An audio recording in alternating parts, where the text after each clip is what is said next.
Новые веб-сайты, приложения, кейсы, образовательные квесты, видеоигры и комиксы. Все это разрабатывают учителя республики на хакатоне педагогов.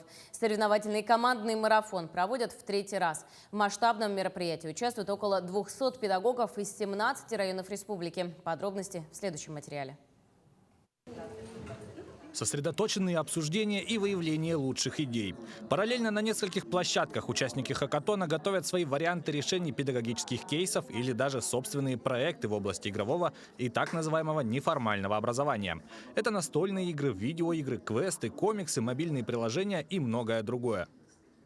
В нашем хакатоне все-таки есть и образовательная часть. Сегодня перед нами выступают спикеры одновременно с тем, что ребята разрабатывают свои проекты, и этим уникален наш педагогический хакатон. Вот на территории Российской Федерации есть педагогические хакатоны, но форматы немножко другие, да? И наша особенность в том, что мы не только разрабатываем продукты, но и узнаем что-то новое. Хакатон – это конкурс, который собирает и объединяет на своих площадках мотивированных и заинтересованных, а главное – увлеченных своей работой специалистов. Около 200 педагогов с разных концов республики ищут ответ на вопрос, каким должно быть образование будущего.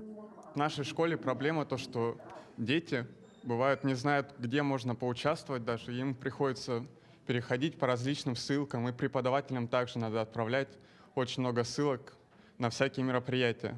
Поэтому мы разрабатываем сейчас сайт, где будет множество мероприятий, где могут принять участие дети. И также будет личный кабинет, где мы будем оценивать в баллах достижения наших учащихся, и по этим баллам будем их награждать.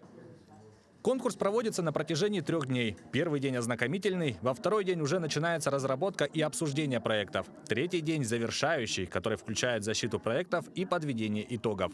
Сегодня проект имеет возможность войти в федеральную программу, что означает расширение его масштаба, что в свою очередь повлечет и безусловный профессиональный рост для участников. Юрий Осипов, Екатерина Амосова, Артем Алексеев, Георгий Григорьев, Якутск.